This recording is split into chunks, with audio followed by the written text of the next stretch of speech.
Olá, estamos de volta para conversar com você. De repente está muito arrependido, está com o coração apertado, não sabe o que fazer. Pode sim abrir o coração aqui. Hoje o nosso tema é o arrependimento. O que você pode de repente mudar se arrependendo e como também de repente se arrepender de algo que você fez e até não consegue. Quem conversa com a gente é o psicanalista Leandro Mascarenhas. E já vou passar direto para Ana, que tem alguém sofrendo ali no Face, né, Ana? Sofrendo e bastante. Deixa eu aproveitar e mandar um beijo pro pessoal que participa aqui com a gente, que pede para mandar beijo. Mandar beijo pro Marcos Vinícius, pra Laura e pra Luísa. Ela não quer se identificar, mas ela falou que há algum tempo ela é casada e ela cometeu um erro no casamento dela, né? E ela contou para o marido perdoou, mas ela não consegue se perdoar por isso, né? E ela se sente mal, ela acha que muitas vezes o marido está com ela por pena ou por alguma coisa. Ela não consegue acreditar no perdão dela e ela também não se perdoa. A culpa ela é obrigatória.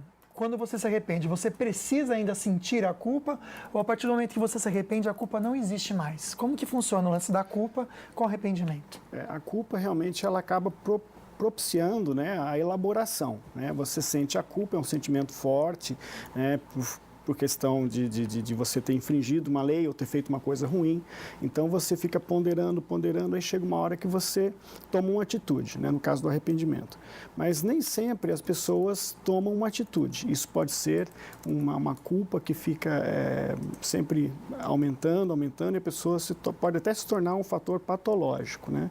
No caso que foi colocado aqui, quando nós falamos de arrependimento, essa pessoa, essa amiga, ela coloca que ela conseguiu falar com o marido, ou seja, ela conseguiu expor a culpa, o sentimento de culpa dela, ela colocou, foi perdoada, mas ela mesma não se perdoa, né? Uhum. Ou seja, existe o hétero perdão, né, o hétero e existe o auto-perdão. O hétero é para o outro, né? Então ela conseguiu se deslocar, manifestar, mas para ela mesma ela não consegue elaborar a culpa, né? Isso por algum fator que ela desenvolveu ao longo da vida, né? Foi uma regra muito forte que ela introjetou na sua própria cabeça.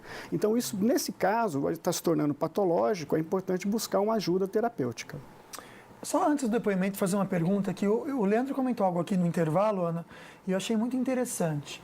Às vezes tem pessoas que a gente convive no dia a dia que elas aprontam e não se arrependem.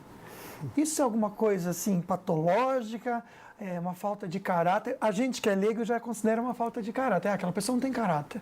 O que é, Leandro? Aí pode ser, não estou falando que sempre será, mas pode ser um transtorno de personalidade. Ou seja, tem pessoas que realmente nunca sentem culpa. São pessoas que são muito frias, muito calculistas, né? E mesmo fazendo alguma coisa bem ruim, às vezes uma coisa bem drástica, elas não sentem que a coisa é com ela. Ou seja, aconteceu, mas não estou nem aí. Não sente realmente que tem que tomar uma atitude para reparar aquilo que foi feito, né? E não admite essa culpa. Nem tem senso de culpa. O senso moral é muito baixo. Bom, eu sei que algumas decisões que a gente toma às vezes nas nossas vidas tem até como mudar, né? Mas é necessário ter muita vontade para conseguir voltar atrás. E a gente conversou com esse jovem que não quer se identificar e ele vai contar para mim e para você como que foi o envolvimento dele com as drogas e como que isso afetou e muito a sua vida e também como ele se arrependeu para conseguir ter essa mudança. Confere aí. Eu tenho 29 anos, eu sou cabeleireiro. Meu arrependimento foi todo o dinheiro que eu gastei no consumo de drogas. Foi usar drogas por 5 anos. Eu usava cocaína, mas eu experimentei maconha, experimentei bala. Eu trabalhava à noite e eu precisava de alguma coisa para me deixar mais disposto. Foi aí que eu descobri a cocaína, porque ela corta seu sono, corta a sua fome. E foi a válvula de escape que eu encontrei para continuar trabalhando. No começo foi tudo festa. Depois você começa a viver para o consumo da droga. Namoro não existia mais, porque a cocaína ela não permite que você namore, não permite um relacionamento a 3, é você e ela só. A questão da família continua tranquila, porque como eu trabalhava à noite, era natural para eles eu chegar de manhã em casa e dormir a tarde toda. Mas o quesito pessoal que eu mais senti foi a depressão que surgiu depois de começar a consumir a cocaína. Com os amigos, tranquilo, porque a maioria deles são usuários também. Foi quando eu me vi já beirando os 30 anos de idade, sem namorado, sem nada, sem um foco na minha vida, sem emprego, eu já estava velho para trabalhar à noite.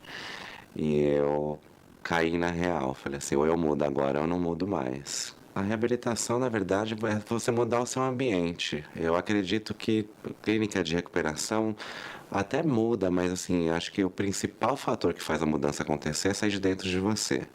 No meu caso, eu fiquei dentro de casa, não saía mais, eu não me expunha mais ao consumo da droga. A reabilitação foi rapidinho, foram 6 meses da primeira vez, depois eu tive uma recaída. E depois, agora eu já estou sem consumir a cocaína, vai fazer 1 ano. Por incrível que pareça, pode ser clichê, mas o que me deu força para largar foi recorrer a Deus mesmo. Eu voltei a orar, eu tive um encontro com uma pastora que realmente mudou a minha vida. Eu conversei com ela e nessa hora é aquela coisa, quando você não tem mais nada para se agarrar, Deus nunca te abandona. O que mudou para mim foi exatamente isso. Eu acho que eu me tornei uma pessoa mais esperta quando eu vi o lado horrível da vida. O lado horrível da droga, o lado horrível da noite. Que até então eu não tinha percepção. Olha, eu não indicaria experimentar para ninguém. Porque é aquela coisa, velho ditado, trair e coçar é só começar, a mesma coisa com a droga. Eu, graças a Deus, eu falo com todas as letras, graças a Deus mesmo. Eu consegui me livrar a tempo de ter uma consequência irreversível. Eu agradeço, né? Que lindo, né? Que coragem também de abrir o coração, isso é muito legal. E eu acho que o bacana na vida é a gente aprender com o erro dos outros também. A gente não precisa errar para aprender.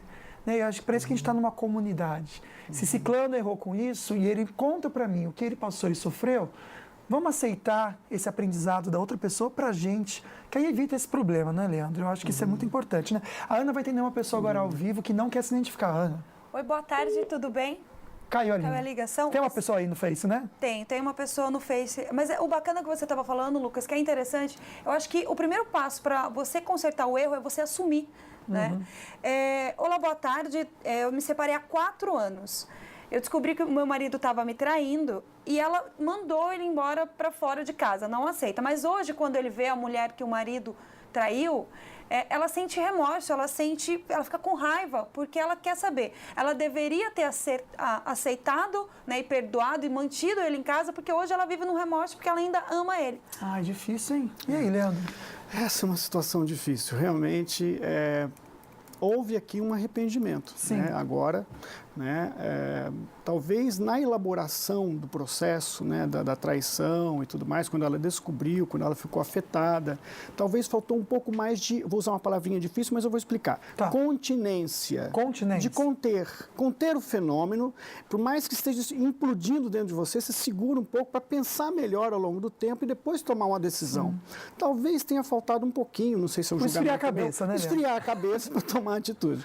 Né? Então, se ela sente o remorso que foi falado, é porque ainda gosta. Né? E o que eu acho também é que a sua vida não acabou. Então você pode ir atrás da pessoa sim, pode falar que se arrependeu de não ter se arrependido ou perdoado na época e que você quer tentar mudar, né? Exato. Eu acho que não está acabado ainda. Mudar o curso. Por favor, querida, tenha essa coragem. Você teve coragem de escrever pra gente?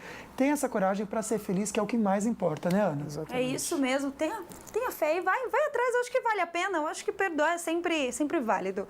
E a tempestade Octavia, que castiga a costa leste dos Estados Unidos, deixou 50 milhões de americanos expostos a temperaturas polares. Nos últimos dias, 4 pessoas morreram em acidentes nas estradas. Até o presidente Barack Obama precisou mudar a agenda. Cerca de 2.600 voos foram cancelados. Segundo a previsão, esse frio pode durar até por mais dias. Imagina, temperatura polar, frio, né? É muito meu frio. Deus do céu. E o Falando Nisso volta já. E uma roupa foi desenvolvida para simular os efeitos do álcool no corpo humano para combater acidentes. Nós já mostramos isso para você. Super interessante. Não sai daí não.